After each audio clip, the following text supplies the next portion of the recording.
ስልጣን ጀነራል ታደሰ ወረደ ኣብ ሓደጋ ከም ዝወደቐ ተገሊጾም ፕሬዝደንት ጊዜያዊ ምምሕዳር ትግራይ ጀነራል ታደሰ ወረደ ድሕርቲ ኣብ ኣዲስ ኣበባ ዘካየዶ ሚስጥራዊ ዑደት ሎሚ ኣዘራራቢ መግለጺ ሂቡሎም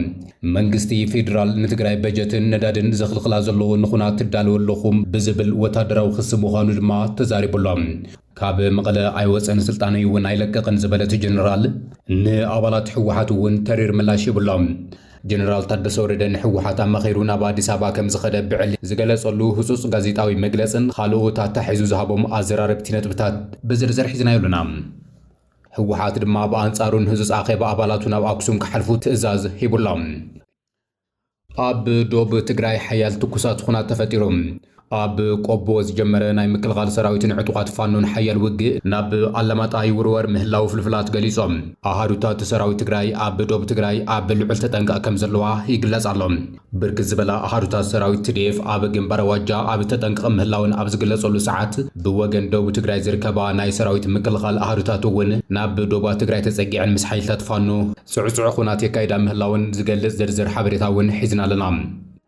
ልኡኻት ሻዕብያ ኣብ ርእሰ ከተማ ግብፂ ካይሮ ምስል ዓልዎት ሰበስልጣናት ግብፂ ተራኺቦም እዚ ርክብ ኣስመራን ካይሮን ድሕርቲ ልኡኽ ቻይና ኣብ ኣስመራ ምስ ፕሬዝደንት ኢሳያስ ኣፈወርቂ ዝገበሮ ዘተ ምዃኑ ድማ ቀልቢ ብዙሓት ስሒቡላ ዕላማ እዚ ዑደት ሻዕብያ ዝምልከት እውን ሒዝና ኣለና ኣብ መንጎ ኢራንን ኣሜሪካን ዳግማይ ናይ ሰላም ድርድር ክጅመር ምዃኑ ተገሊጹም ፓኪስታን ንኻልኣይ ግዜ ድርድር ምድላዋት እናገበረት ኣብ ዘላትሉ እዋን ኣብ መንጎ ቻይናን ኣሜሪካን ሓዱሽ ፍሕፍሕ ተጀሚሩላ ቻይና ኣሜሪካ ብልዕሊ ኢራን ዝጀመረቶ ስትራቴጂካዊ ኸበባ ብምንጻግ ንኣሜሪካ ኣጠንቂቓታላ እዚ ከምዚ ኢሉ እናሃለወ ድማ ምክትል ፕሬዝደንት ኣሜሪካ ጄዲ ቫንስ ንምንታይ ድርድር ኢስላማባድ ከም ዝፈሸለ ዘቃልዑሉ ሚስጥርን ካልኦት ምዕባለታት ሒዝና ኣለና ናይዚኦምን ካልኦት ዝርዝር ምዕባለታትን ክነካፍለኩም ኢና ፕራይም ትግርኛ ሰብስክራይብ ላይክ ሸር እንዳገበርኩም ክትከታተሉና ኢና ንዕድመኩም ፕሬዝደንት ጊዜያዊ ምምሕዳር ትግራይ ጀነራል ታደሰ ወረደ ካብ ሕወሓት ዝቐረበሉ ክሲ ህጹጽ ምላሽ ሂቦም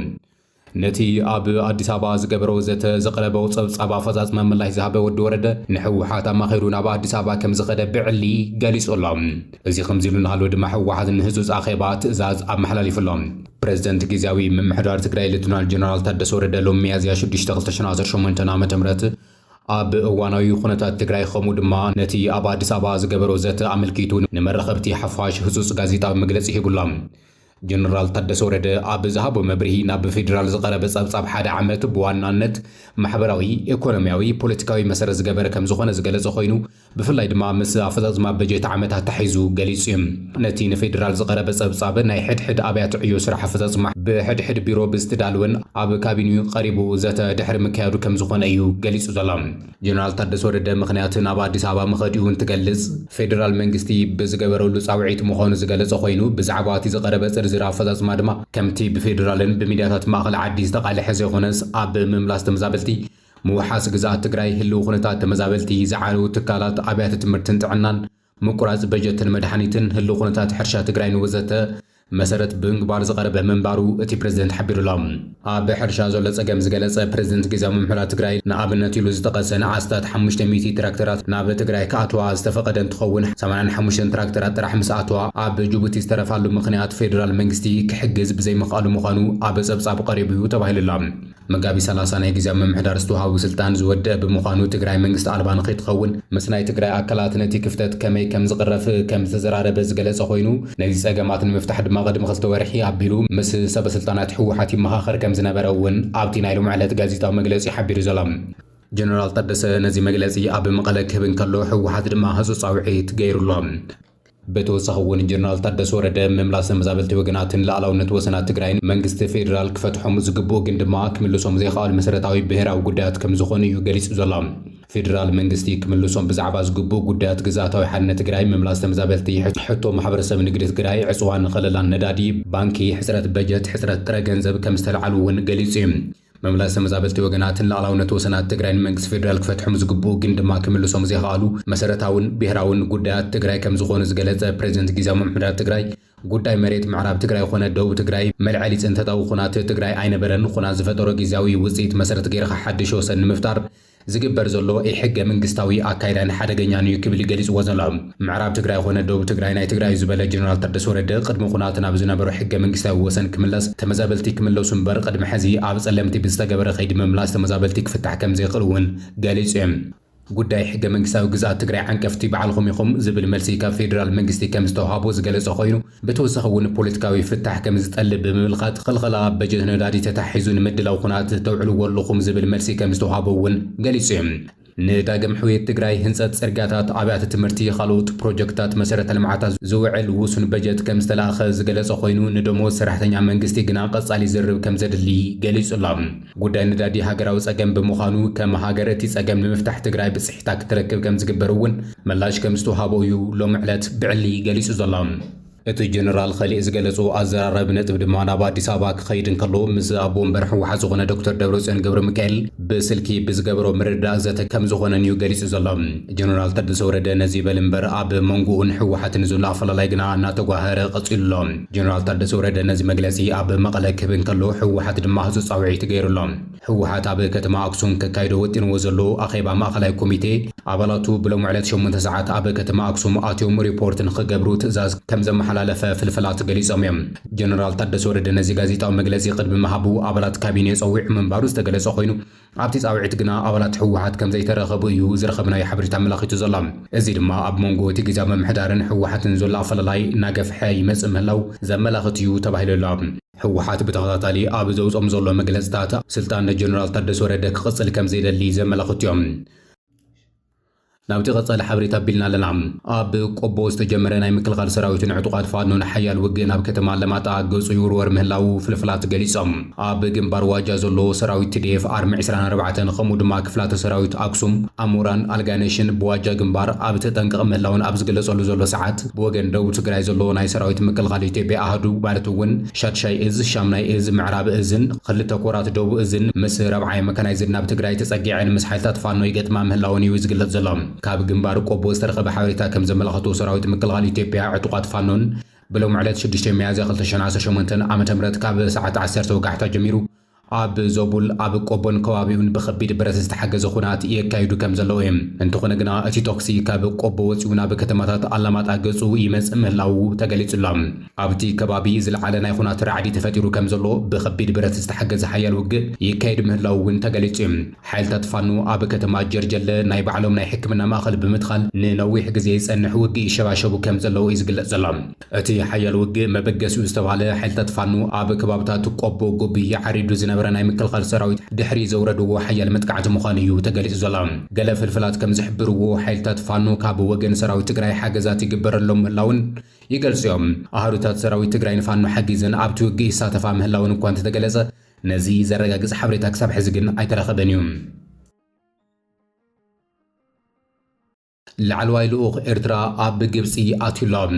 ሓላፊ ቁጠባዊ ጉዳያት ህግደፍን ሚኒስተር ንግድን ኢንዱስትሪን ዝሓዘ ልኡኽ ጉጅለ ህግደፍ ትማሊ ምሸት ኣብ ርእሰ ከተማ ግብፂ ካይሮ ተራእዩሎም እዚ ናይ ኤርትራ ልኡኽ ምስ ላዕለዎት ሰበስልጣናት ግብፂ ከም ዝተረኸበ እዩ ተገሊጹ ዘሎ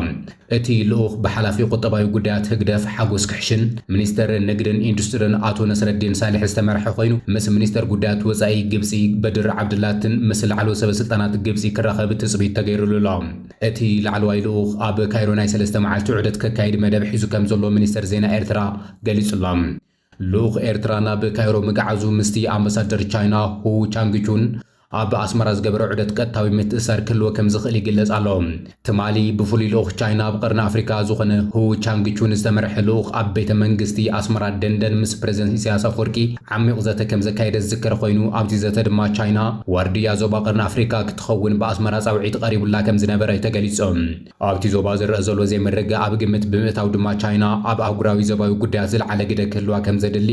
ከም ዝተገለጸ እውን እቲ ካብ ኣስመራ ዝተረኸበ ሓበሬታ ኣመላኺቱ እዮም ብወገን ቻይና ድማ ቤጂንግ ምስ ኤርትራ ዘለዋ ስትራቴጂካዊ ምሕዝነት ንምጥንኻር ከምኡ ድማ ኣብ ቀርኒ ኣፍሪካ ሰላምን መረጋጋእን ንኽሰፍንን ንምድጋፍን ዝግበሩ ናይ ልምዓት ጻዕርታት ንምትእንጋድ ድልውቲ ምዃና ከም ዝገለጸሉ ሚኒስተር ዜና ኤርትራ ብመንገዲ ኤክስ ገጹ ኣብ ዝሓበሩ ሓበሬታ ይመላኽት እዮም ኣብ መንጎ እዚ እምበር ሓጎስ ክሕሽን ዝመርሑ ልኡኽ ሻዕብያ ናብ ግብፂ የምርሑ ዘሎ ዕላማታት እዚ ጉዕዞ ቁጠባዊ ምዃኑ እኳ እንተተገለጸ ኣብቲ ዞባ ዝረአ ዘሎ ፖለቲካዊ ትኩሳት ግን ቀንዲ መዛቲ ዛዕባ ክኸውን ከም ዝኽእል ፍልፍላት ይሕብሩሎም ግብፅን ኤርትራን በሓባር ንመንግስቲ መቃዲሾ ወታደራዊ ደገፍ ብምሃብ ኣብ ቀይሕ ባሕሪ ሓዱሽ ናይ ጸጥታ ግንባር ብምፍጣር ንኣዲስ ኣበባ ካብ ባሕሪ ንምግላል ዝተዋደደ ጸጥታውን ዲፕሎማስያውን ስቕቲ ፈጥራ ምህላውን ይግለጽ እዩ። ግብፂ ምስ ኢትዮጵያ ዘለዋ ናይ ኣባይ ግድብ ምስሓብ ወታደራዊ መልክዕ ንምሃብ ንኤርትራ ከም ቀጥታዊ ኣሰላሳሊ ትጥቀመላ ምህላዋ ገለ ተንተንቲ ፖለቲካ ዞባ ቀርኒ ኣፍሪካ ይጠንቅቑ እዮም። እቲ ንቁጠባ ሻዕብያ ዝውንን ዘሎ ሓጎስ ክሻ ምስ ሚኒስተር ጉዳያት ወፃኢ ግብፂ በድር ዓብድላቲ ኣብ ዘካየዱ ዘተ ኤርትራ ኣብ ሰሜናዊ ሸነኽ ኢትዮጵያ ዝቕጢ ብምፍጣር ግብፂ ድማ ብዲፕሎማስያዊ ዝቕጢ ንኣዲስ ኣበባ ምኽባብ ዘኽእል ሚስጥራዊ ውዕሊ ከም ዝተፈራረማ እውን ክግለጽ ጸኒሑ እዩ።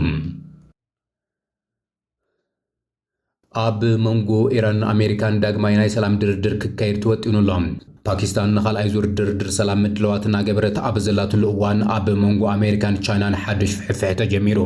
ቻይና ኣሜሪካ ብልዕሊ ኢራን ዝጀመረቶ ስትራቴጂካዊ ኸበባ ብምንጻግ ንኣሜሪካ ጠንቂቓት ኣላ። እዚ ከምዚ ኢሉ እናሃለወ ድማ ምክትል ፕሬዚደንት ኣሜሪካ ጄዲ ቫንስ ንምንታይ ድርድር ከም ዝፈሸለ ሚስጥር ኣቃሊዑ ኣሎ። ኣሜሪካ ኣብ መጻበብ ሆርሙዝ ዝገበረቶ ናይ ባሕሪ ኸበባ ብወገን ቻይና ሓደገኛን ሓላፍነት ዘይብሉ ዝብል ተሪር ኩነኔ ወሪድዎ ኣሎ። ፕሬዚደንት ቻይና ሺ ጂንፒንግ ንማእኸላይ ምብራቕ ካብ ኩናት ዘውፅእ ሓዱሽ ስትራቴጂካዊ ንድፊ ድማ ኣቕሪቡ እዮም። ይኹን እምበር ኣብ መንጎ ዋሽንግተንን ቤጂንግን ሓድሽ ምስሓብ እዩ ተወሊዑ ዘሎ። ወሃቢ ቃል ሚኒስተር ጉዳያት ወፃኢ ቻይና ጎ ጂያኩን ኣብ ዝሃቦ መግለጺ ኣሜሪካ ኣብ ልዕሊ ወደባት ኢራን ዝገበረቶ ዕፅዋ ንጸጥታ ባሕሪ ኣብ ሓደጋ ዘእትዩ ክብል ገሊጹ እዩ። ቻይና ስጉምቲ ኣሜሪካ ነቲ ስምዕነት ተኽሲ ደው ምባል ዘርግን ካብ ምዃኑ ሓሊፉ ንዞባ ማእኸላይ ምብራቕ እውን ኣብ ዘይተደለየ ሓዱሽ ዙር ኩናት ዝሰድድ ምዃኑ ገሊጻ።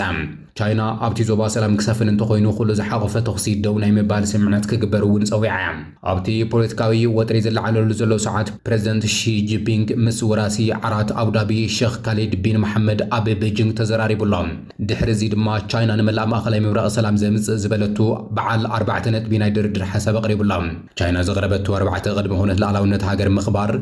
ብሰላም ብሓባር ናይ ምንባር መትከልን ዓለም ለኻዊ ልዕልና ሕጊ ተግባራዊ ምግባር ከም ዝኾነን ምትሕባር ልምዓትን ጸጥታ ምርጋጽን ዝብሉ ነጥብታት እያ ቻይና ቅሪባ ዘላ።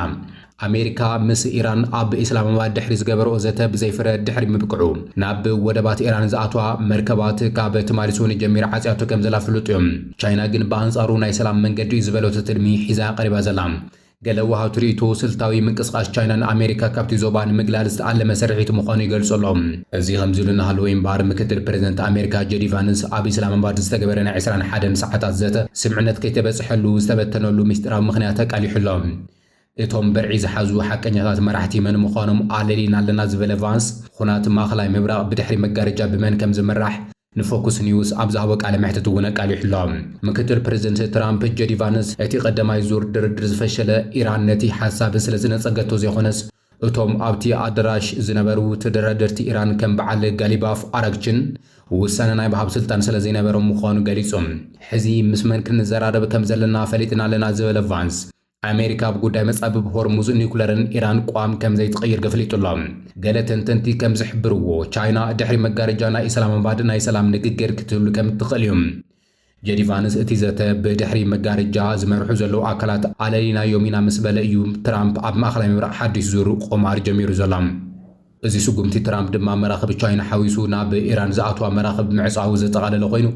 እዚ ድማ ምስ ቻይና ናብ ካልእ ዙር ውጥእ ዘእቲ ምዃኑ ይግለጽ ኣሎ።